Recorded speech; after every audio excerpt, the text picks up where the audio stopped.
What's up, Wizards? It's Dev and the chicken. Don't worry, she's here. Pollo está aquí.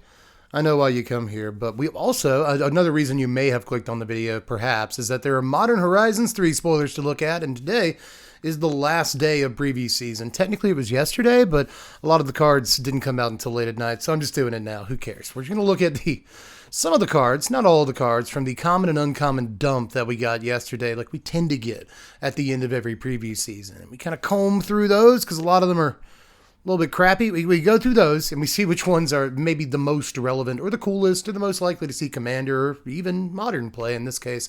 And we done did that. So let's go ahead and look at all the cards that I thought were worth looking at. You know, even with some not super great cards being part of the common dump, there's always some cards that I want to kind of look at. I'm a little bit excited about, but I can't really say that they're like good in quotation marks. So let's go ahead and start the day. Let's warm up a little bit with some of these. These are just cards that I like from the day. We'll start with Nightshade Dryad and Faithful Watchdog. Now, Nightshade Dryad is 1 and a green for a 1/2 Dryad with Death Touch. You can tap it for a colorless mana, or you can tap it for a mana of any old color if you wanted to. That's the entire card, but I actually think it's kind of neat. Probably no Modern play in this thing's future, but not long ago, I think it was like Ixalan or something, we had a card come out that was like a 1/3 3 mana Death Touch, taps for any color, and I was like, if this were 2 mana, we'd be talking. So I guess here we are now, talking, right? The Death Touch thing that can tap for any mana is kind of cool. It's not quite a Poison Dart Frog, but at least this won't tie to Bowmasters in Modern. Again, like no Modern play, but I just really like this little dude. I've been building out a mono green cube for a summer video I've got planned for like a month from now or something like that. But it turns out to be really important in mono green cube. Death Touch, guys. Like super, super important. I've actually ordered like 10 random common Death Touch dudes that you may have never heard of to try out in the cube. So this is probably the next thing that I have to order for that. We'll see if he makes it in time, but I am kind of excited about him. He's a cool little dude, but you know what else is a cool little dude and is also on screen right now? Faithful Watchdog. Seems like a pretty good boy. He's just a green and a white for a 0/0 dog with vigilance. And he enters the battlefield with 3 +1/+1 counters on him. Cool guy. Like good take on Watchwolf here. That's like probably strictly better than Watchwolf. Not just because of like the vigilance, which is pretty big. Like vigilance is an awesome keyword ability. It doesn't get enough credit, but also like weird random edge cases. Like they go to put a witness protection or eaten by piranhas on it or something and like make its base power 1. It's like, okay, cool. I got a 4/4 now, so that's probably better than Watchwolf in that situation too. Just a lot of cool stuff about this. Again, it'll go well in the +1/+1 counters deck. I don't hate it. I wish I had as much to say about it as I did the Dryad, but this is pretty self-evidently a decent Magic card. Here he goes pretty good with Fetch Lands. Let's move on though to Indebted Spirit and Accursed Marauder here now. Indebted Spirit is just a cool little guy. That's kind of the whole point of this first section, isn't it? A single mana for a 1/1 enchantment creature who is a spirit. You can bestow him for 2 and a white. He has Afterlife 1. That means when he's put into a graveyard from the battlefield, you get a 1/1 guy with flying. Also, the enchanted creature he's bestowed to gets +1/+1 and also has Afterlife 1. So really very cool, actually. If you can manage to stick it onto a guy and then they kill that guy, you get a token. And then this guy will fall off and be just a 1/1 dude. And if they kill him, you get a token. So it's kind of neat. Like in a Doom Traveler kind of way. It's like the best Doom Traveler ever printed. Is that actually a correct statement? I think it's possibly, like not only does it have the bestow, but it is an enchantment. That's going to matter for a whole bunch of different decks too. So I don't know. Again, this is one of those, it's like in this first section of the video, I don't think it's actually destined for much Modern play or anything, but just a cool design on this. It actually does more than it looks like it does. An upgrade to Doom Traveler is also sweet. Just, there's cool stuff about the Magic card. But Accursed Marauder is probably like the best card in this section, and they knew it too. They gave it a little retro frame treatment. It looks good. But it's 2 mana, 1 and a black for a 2/1 Zombo Warrior. When it ETBs, each player sacrifices a non-token creature. So it's an upgrade on like Fleshbag Marauder and like other dudes like it, right? Like Plague Crafter. We've seen, I don't know, at this point, like a dozen different creatures like this, but they're usually 3 mana. Like what is it, Banalish Sleeper in Dominaria United? Like he looks like a 2 mana guy like this, but you have to kick an extra mana into him. It's like most dudes like this are 3 mana, and he even has like an upgrade on the usual ability, because usually it's each player sacks a creature, but this time it's non-token, which is huge.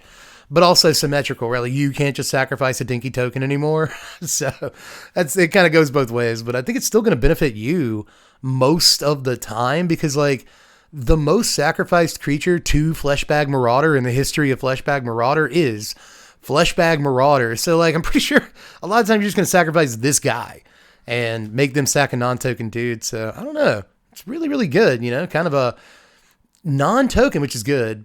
Sort of edict effect at sorcery speed that sometimes gets you an upgraded body, but like not that often. So like, I don't know. Just a lot of cool things about this. We've seen cards like this see some sparing play in the past, especially still in Commander and like sack decks and stuff. So, you know, you get 1/3 off the usual mana cost of this, and you really got to start talking about it. It's a good dude. But it's time for the Commander's Corner, everybody. Everybody's favorite part of the video, unless it's their least favorite part of the video. A very polarizing part of this spoiler season, honestly. But I don't know. It's always cool to see like what might do well in Commander, because some cards, you read them and you're like, oh, that's really cool. We'll never see play anywhere. So like that's why we have Commander. You know what I mean? It's good the Commander gives some cards a purpose that otherwise wouldn't have them. So with that in mind, let's start with a couple of cards that I think might even be bad in Commander. They're just, I think, worth looking at because their effects are theoretically potentially powerful. So with all that set up, I think we should probably take a look at Fetid Gargantua and Distinguished Conjurer. Now, Fetid Gargantua is probably the worst of the cards we're going to look at in this section, but I still really like it. It's 5 mana, 4 and a black for a 4/4 horror with Adapt 2 for 3 mana. You can also do this, which is the best part of the card. See, you notice that the card has been really bad so far, but look at this.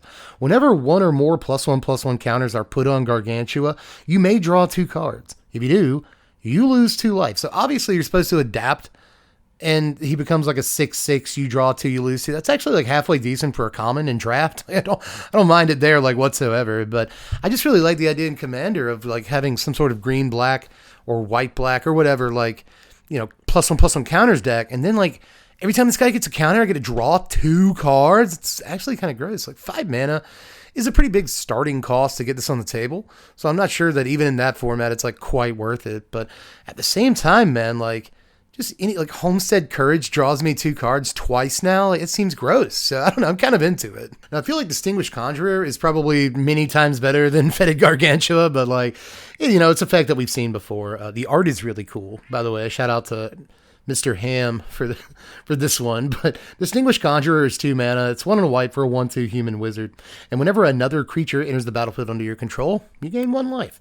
You can also pay 4 and a white and tap to Conjurer and exile another target creature you control and return it to the battlefield under its owner's control. So it's one of these, you know, like you can't really say it's a Soul Warden, Soul's Attendant, whatever, you know, Lunarch Veteran, but it is an Impassioned Orator or a Prosperous Innkeeper, and like, even has extra value, you know, like Innkeeper's extra value is really good. You know, Treasure Token is incredible.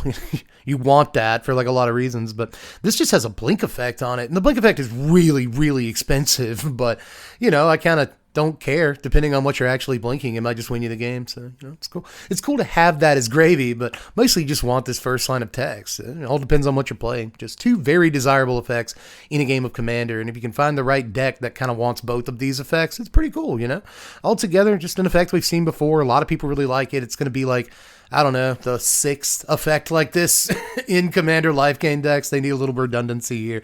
And it kind of synergizes with itself, you could say, even. So, I don't know, just a lot of things to like about this little guy. Especially her hair. Her hair's awesome. But anyway, let's move on to Eldrazi Repurposer and Propagator Drone. Why did I say its name like that? Propagator Drone. Like, it's not that big of a deal, man. Calm down. But we got to look at Repurposer first anyway. This is 3 mana, 2 and a green for a 3/3 Eldrazi Drone with Devoid. When you cast this spell and when it dies, create a 0/1 spawn token that you can sack for a colorless, one of those things. So for 3 mana, I get a 3/3 and 2 ramps. You know? Man, I really felt like this was definitely worth pointing out. Like, maybe it's not just a Commander playable card, but I had to sneak it in, like, somewhere, and I felt like it was slightly stronger, right, than the first section, but maybe it could have gone right there with the Cursed Marauder. They seem to be of similar power levels. Either way, like, a body that gets you 2 extra bodies, and both of the extra bodies are ramp. Okay, like, I just feel like there's a lot to this. Maybe I'm nuts, but I don't know, man. Just keep your eye on it. It seems a little bit sleepery to me, but we'll move on to Propagator Drone. I feel like this is like a very Commander-y card. You'll see why soon. 2 mana. It's 1 and a green for a 2/2 Eldrazi Drone with Devoid. Creature tokens you control have evolve. Also has an activated ability. You can pay 4 mana and tap it to make one of those spawn tokens that you can sack for a colorless, which is fine, I guess. It's cool, you know. But you know, I guess this synergizes with itself too because it makes a 0/1 and then that token evolves, or whatever. But just giving all of your tokens evolve is a great line of text for 2 mana. 2 mana to get in on the ground floor of all of your tokens have evolved seems like very nasty for Selesnya tokens decks, which there are some existing in Commander. You know, it seems like a thing that you do, right? So I just think that this is probably a definite piece for the 99 of those decks. I'm not sure how many like giant dudes that you're playing that'll actually evolve your tokens, but if most of your tokens are 1/1s and you play a 2/2, you just double the power of like all of your tokens. So like if you only get like 1 trigger off of this and that trigger hits like 4 tokens, then like I'd say that's plenty of value for 2 mana. So I don't know, dude. Like, and then again, if you get even more triggers than that, like good lord. So this is a great card for just 2 mana. I really don't think that it's like very modern playable or anything, but in Commander decks where you have like all the right setups for a card like this, like absolutely this card's dumb. But my final like commandery card, I guess, is Molten Gatekeeper. This is 3 mana, 2 and a red for a 2/3 golem. It's an artifact creature too. Whenever another creature enters the battlefield under your control, Gatekeeper deals 1 damage to each opponent. So a 3 mana like Corpse Knight with more toughness, that would be good enough. But here's the real trick here. This has Unearth for a single red mana. That is great, dude. Like in Commander, especially in decks like Judith and even like Prosper Tomebound, like these red-black, usually red-black, you know, kind of sacrificey themed decks. And, you know, I know like that's the only Commander deck I know anything about is Aristocrats. So I'm a little excited to like try to slot it in there because you can just kind of like let it chill in your graveyard for a few turns. And then like once you have the proper board set up, then for a single red mana, I get to bring this into play and then just start like going crazy, you know, like not just in like Aristocratsy decks that have like weird loops that you can sacrifice creatures and then bring them back into play and then this have this trigger, but also like anything's tokens based where, you know, once you have the proper like enchantments or artifacts in play that put tokens into play when you trigger and do other things, then like you can really have a lot of mana left open after you unearth this dude and just go off with triggers. So I really like this thing a good bit. You know, you can just play it for the 3 mana and it will probably get answered because, you know, we're playing Commander, but you can just wait until you're in a situation. I know this isn't like super likely, but if you're ever in a situation where like everyone's tapped down enough or everyone's out of cards or out of removal or whatever, then like, again, he chills in your graveyard until the exact right situation. So I just really like this dude. I could talk about him all night. I think like basically a single mana for this effect for 1 turn is all you're going to need. Again, if you've set things up correctly. In a game of Commander, that's what it's all about. So just really like this little dude. But we finally made it to like playables. I've got that's what it says on my notebook. It's playables. Because they're not all modern playables. At least one of these I think is Pauper playable potentially, but still not guaranteed. So let's go ahead and jump into all of these now because these are, you know, the most exciting cards in the video. And I especially think the last like couple, 2-3 cards really have a good shot. So let's go ahead and get into it with Wither and Bloom here. This is a Pauper maybe playable, but I'm still not like super sure on it. Either way, I think it's just a strong, like, well-designed Magic card. This is 2 mana, 1 and a black for an instant. Target creature gets -3/-3 till end of turn. So like a nameless inversion, right? But you also can pay 1 and a black and exile it from your yard to put a +1/+1 counter on a creature you control at sorcery speed. It doesn't seem like that much, right? But I think it's actually kind of a big deal. Like, not only is this removal, you know, get a thing off your opponent's side of the table, but it's also like strengthen your own board presence later in the game. I think that's really good. Like, whether you've already used it as a removal spell or maybe you somehow milled it into your graveyard and it has some sort of effect outside of just being milled, you know. I think a lot of milled decks are looking for that, you know, like a removal spell that works if you draw it, yeah, but it also works if it ends up in your yard. So just interesting. Again, I like the design on this. It's simple, clean, you know, but beautiful really in its simplicity. And I'm not sure that it's quite there for Pauper play where, you know, we've got very good removal spells, don't get me wrong, especially in this color, but I don't know. I do think that in just the right kind of deck, this could be niche playable sort of role player status. A card that's really on the very, very fringe, close, the verge, the edge of playability, I think, is Hopeender Coddle. This might be playable if it were standard playable or Pioneer playable, but I don't know about modern. That said, it's still a pretty strong Magic card. 3 mana, 2 and a blue for a 2/2 Eldrazi Snake with Devoid and Flash. Flash. It also has flying, and the cool part, when you cast this spell, counter target spell an opponent controls unless they pay 1. 1 is obviously not much, right? This is just a daze, but it's a daze on a flying body. And I think you're actually going to be able to snare a lot of spells with this, like, pretty early in the game, you know? Like, turn 3, 4, 5 even. This is still, I think, a pretty playable Magic card. Is it more playable than, like, Spell Queller? Probably not, and Spell Queller doesn't... It sees some play in Modern. I'm not going to say it doesn't see any, but it does see some play, but still.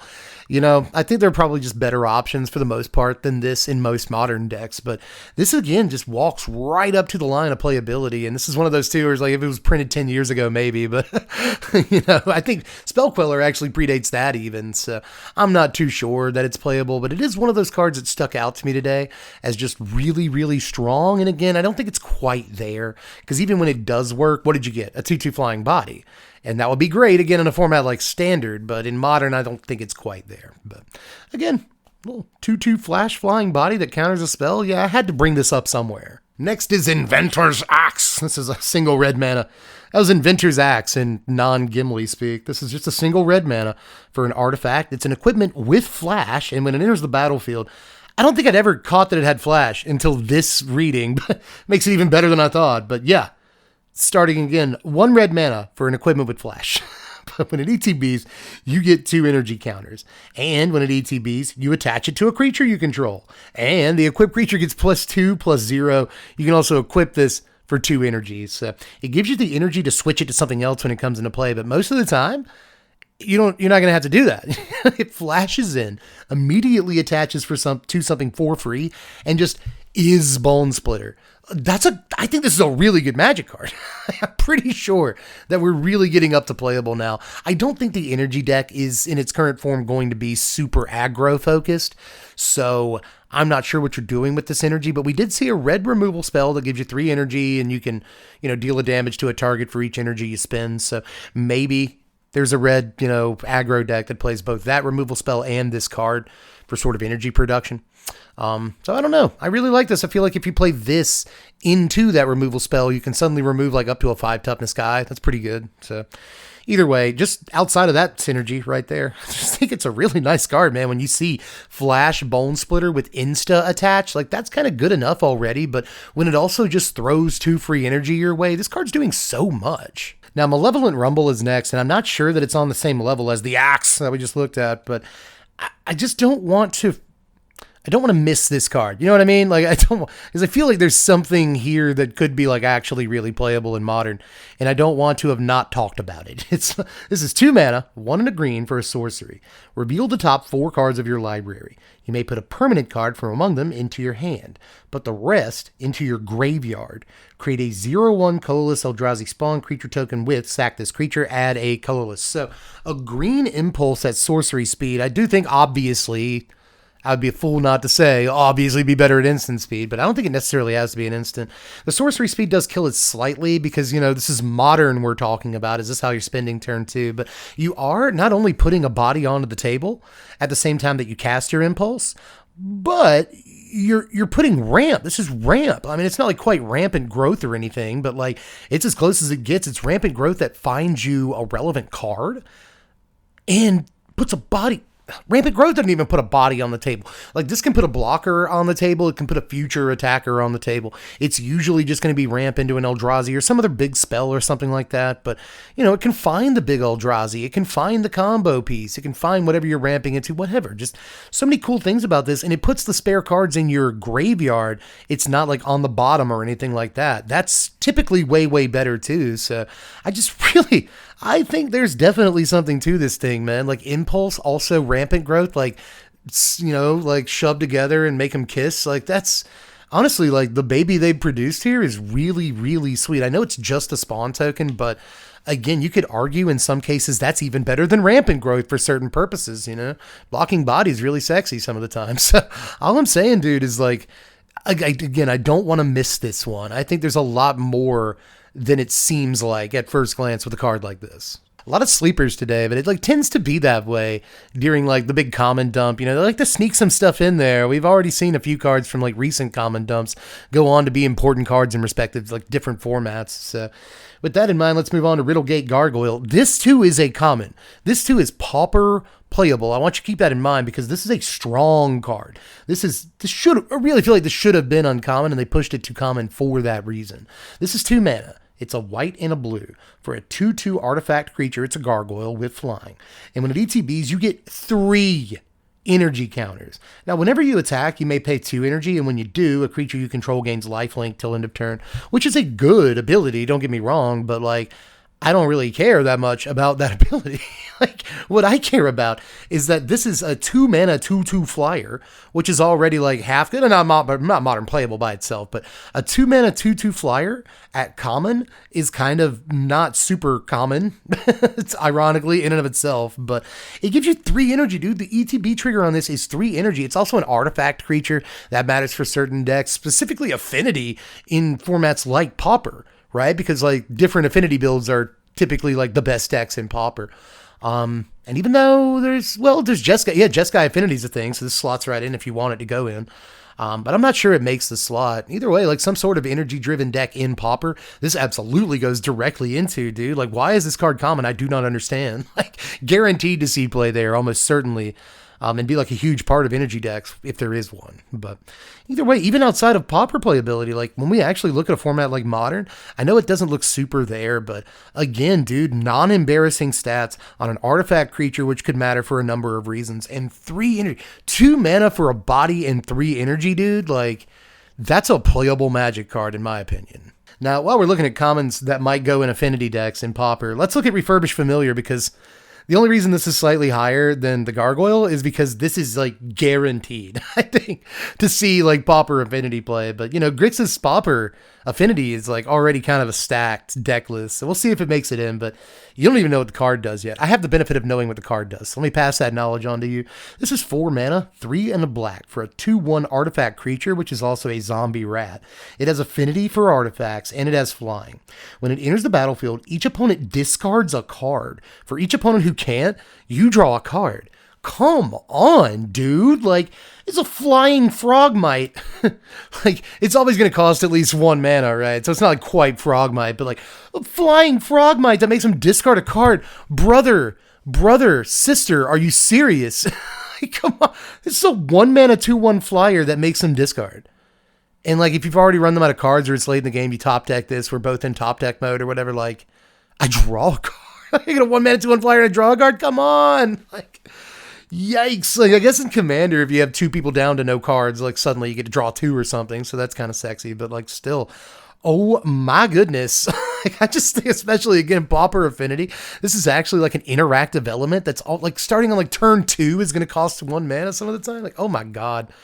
Oh my God, get it out of my face. This card is so good, guys. But noticing a trend here, my favorite card of the day is also a common, so it's Pauper playable, but I think this might be Modern playable too. I think that Jolted Awake is a stupendously good Magic card. And I mean, when I say stupendous, I mean stupid. It's stupidly good that this card exists in the first place. This is a single white mana for sorcery. Choose up to 1 target artifact or creature card in your graveyard. You get 2 energy counters. Then you may pay an amount of energy equal to that card's mana value. If you do, return it from your graveyard to the battlefield.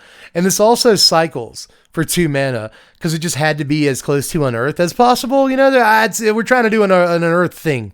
So make it cycle. Come on, dude. The card's so good. The card is so good, bro. Like, it's kind of like a helping hand, I guess, if you wanted to do like a white example and not say Unearth. Like, helping hand is the closest thing to this, and they kind of just printed that. And it doesn't see a whole lot of Modern play, so like, you know, why is this so important? Well, because it's also a recommission. You know, this also targets artifacts, dude. It's so good, man. And like, it doesn't generate any mana value if you get a 1-drop back, but if you're forced to get a 1-drop back, it still generates value in the form of energy. So that's a really interesting wrinkle too. Like, it can get 2 different kinds of permanent types, you know, like if you have any other energy laying around, then suddenly it gets a 4 or a 5-drop back. Like, if you can make this better than Unearth or Helping Hand, then it's obviously a fantastic Magic card. And you can do that starting on turn 2, man, like very easily, like very easily. All you have to do is cast that like 1 mana spell that draws a card and gets you 2 energy, and then do another 1 mana thing that gives you energy on turn 2 into this. You know, if you've been able to somehow discard a creature or an artifact or something in the midst of all this, but suddenly you get back like something just absolutely atrocious, you know, like it's not like the card Reanimate, you know, it's not 1 mana to get whatever you want back, but I just don't think it's that hard to like engineer a situation where it literally is that and can also hit artifacts. Like,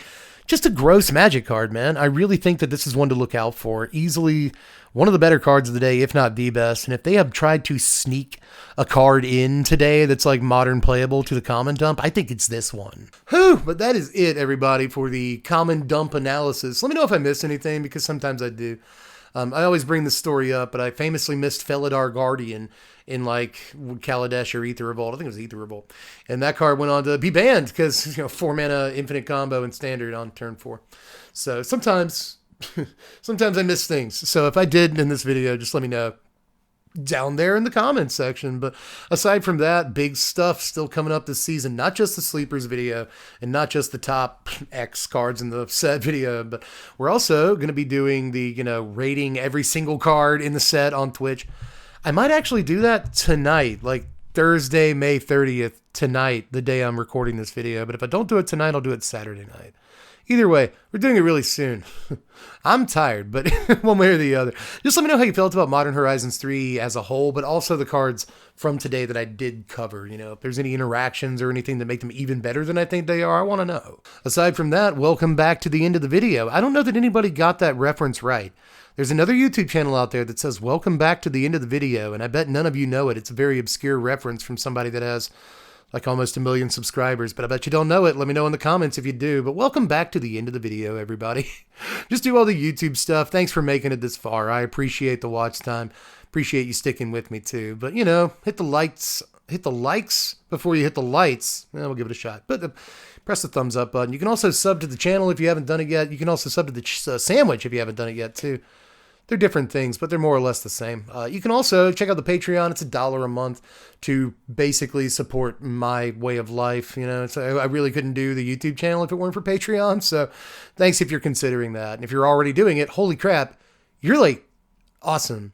Have I told you that you're handsome and or pretty, but in a very platonic way that isn't threatening or creepy at all? Just trying to boost you, you know, like I'm married. I don't have to, I'm not hitting on you or anything. I'm just letting you know that you're, you know, you should be more confident than you already are. I don't know why you're not, because you're just so funny and nice and just pretty, you know? So anyway, that's, I guess, be a patron so that I'll give you compliments at the end of the video. I should really do that more often. Anyway, that's all for MH3 spoiler season, ladies and gentlemen. We had a good one with this one. It was good practice for Bloomborough. We're going to pull out all the stops for that one, baby. But anyway, I got to stop talking at some point, don't I? I'm Deb from The Place.